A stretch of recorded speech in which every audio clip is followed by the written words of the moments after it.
ನರಸೀಪುರ ಪಟ್ಟಣದಲ್ಲಿ ಬಿಎಸ್ಪಿ ವತಿಯಿಂದ ಆರ್ಥಿಕ ದಿವಸ್ ಅಂಗವಾಗಿ ದೇಣಿಗೆ ಸಂಗ್ರಹ ಮಾಡುವ ಕಾರ್ಯಕ್ರಮ ಹಮ್ಮಿಕೊಳ್ಳಲಾಯಿತು. ಪಟ್ಟಣದ ತ್ರಿವೇಣಿ ನಗರದ ಮಹಾನಾಯಕ್ ಸರ್ಕಲ್ನಲ್ಲಿ ಬಾಬಾ ಸಾಹೇಬ್ ಭಾವಚಿತ್ರಕ್ಕೆ ಪುಷ್ಪಾರ್ಚನೆ ಮಾಡುವ ಮೂಲಕ ಕಾರ್ಯಕ್ರಮಕ್ಕೆ ಬಿಎಸ್ಪಿ ರಾಜ್ಯ ಕಾರ್ಯದರ್ಶಿ ಬಿಆರ್ ಪುಟ್ಟಸ್ವಾಮಿ ಚಾಲನೆ ನೀಡಿದರು. ಕಾರ್ಯಕ್ರಮಕ್ಕೆ ಚಾಲನೆ ನೀಡಿ ಮಾತನಾಡಿದ ರಾಜ್ಯ ಕಾರ್ಯದರ್ಶಿ ಬಿಆರ್ ಪುಟ್ಟಸ್ವಾಮಿ, ಬಿಎಸ್ಪಿ ಪಕ್ಷ ರಾಷ್ಟ್ರೀಯ ಮೂರನೆಯ ಪಕ್ಷವಾಗಿದ್ದು, ಇದು ಬಾಬಾ ಸಾಹೇಬ್ ಅಂಬೇಡ್ಕರ್ ರವರ ತತ್ವ ಸಿದ್ಧಾಂತಗಳ ಮೇಲೆ ಸ್ಥಾಪಿತವಾಗಿರುವ ಪಕ್ಷವಾಗಿದೆ. ಎಲ್ಲ ರಾಷ್ಟ್ರ ಪಕ್ಷಗಳಂತೆ ನಮ್ಮ ಪಕ್ಷದಲ್ಲೂ ದೇಣಿಗೆ ಸಂಗ್ರಹ ಕಾರ್ಯಕ್ರಮವನ್ನು ಹಮ್ಮಿಕೊಳ್ಳಲಾಗಿದೆ. ಬಿಜೆಪಿ, ಕಾಂಗ್ರೆಸ್ ಪಕ್ಷದವರು ದೊಡ್ಡ ದೊಡ್ಡ ಕಾರ್ಪೊರೇಟರ್, ಉದ್ಯಮಿಗಳು ಹಣವಂತರಿಂದ ದೇಣಿಗೆ ಸಂಗ್ರಹಿಸುತ್ತಾರೆ.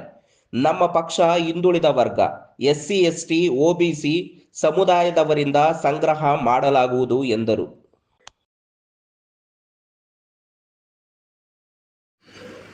ಬಂಧುಗಳೇ, ಇವತ್ತು ಬಹುಜನ್ ಸಮಾಜ್ ಪಾರ್ಟಿ ನರಸೀಪುರ ಕ್ಷೇತ್ರದ ವತಿಯಿಂದ ಪಕ್ಷದ ದೇಣಿಗೆ ಸಂಗ್ರಹ ಕಾರ್ಯಕ್ರಮವನ್ನು ತ್ರಿವೇಣಿ ನಗರದಲ್ಲಿರ್ತಕ್ಕಂಥ ನಮ್ಮೆಲ್ಲರ ವಿಮೋಚಕರು, ಭಾರತದ ಭಾಗ್ಯವಿಧಾತರು, ಸಂವಿಧಾನ ಶಿಲ್ಪಿಯೂ ಆದಂಥ ಬಾಬಾ ಸಾಹೇಬ್ ಡಾಕ್ಟರ್ ಅಂಬೇಡ್ಕರ್ ಅವರ ಮಹಾನಾಯಕ ಸರ್ಕಲ್ ಅಂತ ಏನಿದೆ ಇಲ್ಲಿ, ಇವತ್ತು ಅಧಿಕೃತವಾಗಿ ನಾವು ದೇಣಿಗೆ ಸಂಗ್ರಹ ಕಾರ್ಯಕ್ರಮಕ್ಕೆ ಚಾಲನೆಯನ್ನು ಕೊಡ್ತಾ ಇದ್ದೇವೆ. ಏನು ಈ ದೇಶದ ಶೋಷಿತರಿದ್ದಾರೆ, ಎಸ್ಸಿಗಳು, ಎಸ್ಟಿಗಳು, ಒಬಿಸಿಗಳು ಮತ್ತು ಧಾರ್ಮಿಕ ಅಲ್ಪಸಂಖ್ಯಾತರು ಏನಿದ್ದಾರೆ, ಬಹುಜನ ಅಂತ ನಾವೇನು ಕರಿತೀವಿ,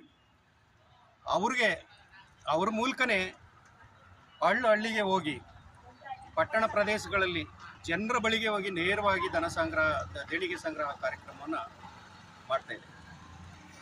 ಈಗಾಗಲೇ ನವೆಂಬರ್ ತಿಂಗಳಲ್ಲಿ ರಾಷ್ಟ್ರೀಯ ಸಮಿತಿಯ ಆದೇಶದ ಮೇರೆಗೆ ಎಲ್ಲ ರಾಜ್ಯ ಸಮಿತಿಗಳಿಗೂ ಸುತ್ತೋಲೆಯನ್ನು ಕಳಿಸಿದ ಮೇಲೆ ಇವತ್ತು ಕರ್ನಾಟಕ ರಾಜ್ಯದಲ್ಲಿ 224 ವಿಧಾನಸಭಾ ಕ್ಷೇತ್ರಗಳಲ್ಲಿಯೂ ಕೂಡ ನಿರಂತರವಾಗಿ ದೇಣಿಗೆ ಸಂಗ್ರಹ ಕಾರ್ಯಕ್ರಮ ನಡೀತಾ ಇದೆ. ನಾವೀಗಾಗಲೇ ಪಕ್ಷದ ಕಾರ್ಯಕರ್ತರ ಸಂಘಟನೆಯಲ್ಲಿ ತೊಡಗಿಕೊಂಡಿದ್ವಿ ಕಳೆದ 15-20 ದಿನಗಳಿಂದ.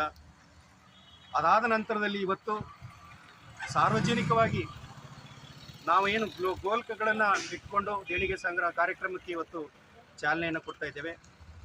ಬಹುಜನ್ ಸಮಾಜ್ ಪಾರ್ಟಿ ಬಾಬಾ ಸಾಹೇಬ್ ಅಂಬೇಡ್ಕರ್ ಅವರ ತತ್ವ ಸಿದ್ಧಾಂತಗಳ ಆಧಾರದ ಮೇಲೆ ಸ್ಥಾಪನೆಯಾಗಿರ್ತಕ್ಕಂಥದ್ದು. ಈ ದೇಶದ ಪ್ರಮುಖ ರಾಷ್ಟ್ರೀಯ ಪಕ್ಷಗಳಲ್ಲಿ ಬಹುಜನ್ ಸಮಾಜ್ ಪಾರ್ಟಿ 3ನೇ ಸ್ಥಾನವನ್ನು ಹೊಂದಿದ್ದು, ಎಲ್ಲ ಪಕ್ಷಗಳು ಕೂಡ ಸಾರ್ವಜನಿಕವಾಗಿ ದೇಣಿಗೆ ಸಂಗ್ರಹ ಮಾಡೋ ರೀತಿಯಲ್ಲೇ ಬಹುಜನ್ ಸಮಾಜ್ ಪಾರ್ಟಿ ಕೂಡ ದೇಣಿಗೆ ಸಂಗ್ರಹ ಕಾರ್ಯಕ್ರಮವನ್ನು ಪ್ರತಿ ವರ್ಷ ನವೆಂಬರ್, ಡಿಸೆಂಬರ್ ಮತ್ತು ಜನವರಿ ತಿಂಗಳಲ್ಲಿ ಸಂಗ್ರಹ ಮಾಡ್ತಾ ಇದೆ. ಎಲ್ಲ ಪಕ್ಷಗಳಿಗೂ ಬಹುಜನ್ ಸಮಾಜ್ ಪಾರ್ಟಿ ಒಂದು ವ್ಯತ್ಯಾಸ ಇದೆ. ಕಾಂಗ್ರೆಸ್, ಬಿಜೆಪಿ ಮತ್ತಿತರೆ ಪಕ್ಷಗಳು ಕಾರ್ಪೊರೇಟ್ ವಲಯದಿಂದ, ದೊಡ್ಡ ದೊಡ್ಡ ಉದ್ಯಮಿಗಳಿಂದ ದೇಣಿಗೆ ಸಂಗ್ರಹ ಮಾಡಿರ್ತಕ್ಕಂಥದ್ದು ಈಗಾಗಲೇ ಚುನಾವಣೆ ಆಗಿ ಗೊತ್ತಿದೆ. ಅದೇ ರೀತಿ